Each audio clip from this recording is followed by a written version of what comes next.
challenges with visibility, we realized that there are two critical problems that the ICJ faces. One is the bias with respect to the information available to the public, and this creates a vast platform and a vast gap,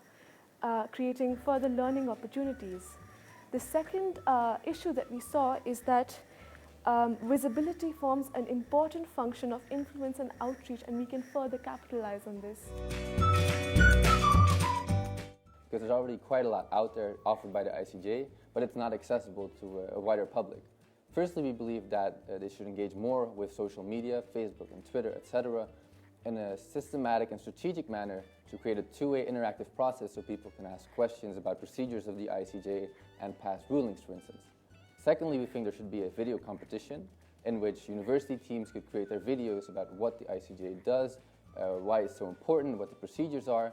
and the winner of this competition's video will be posted on the ICJ website to create a public outreach. The legal education, the people and the non-state governments can only, non-government organizations can only trying to access to ICJ if they know what is ICJ and the significance of solving the case in front of the ICJ. It's best achieved through an awareness campaign, because we believe that the 70 years of work of the ICJ as to enhancing justice, as to creating precedent for international public justice was very much needed to be shared. And we thought that it was very necessary for the younger generations to be aware of how conflicts have reached peaceful resolutions by talking about things, by going to a court other than going to war. So we think that it would be very interesting for the ICJ to build a platform that can help people be inspired by their mission and by their core values, and have them or the people tell their stories of how they've been inspired to solve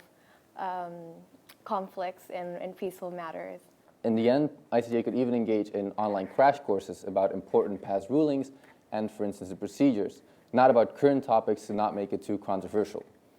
Thirdly, we think that they should facilitate discussion on a local level through youth work groups, also, for instance, at a university level. In these local engagements, they can very much engage in discussions, for instance, also Skype talks of ICJ judges, to create further substantive discussions about the transparency and the functioning of the ICJ on a very local basis, very much facilitated by the ICJ. We think that if these three measures are implemented, the ICJ does not go from a one-way communication strategy to a two-way, but to an interactive roundabout in which a lot of roads come together.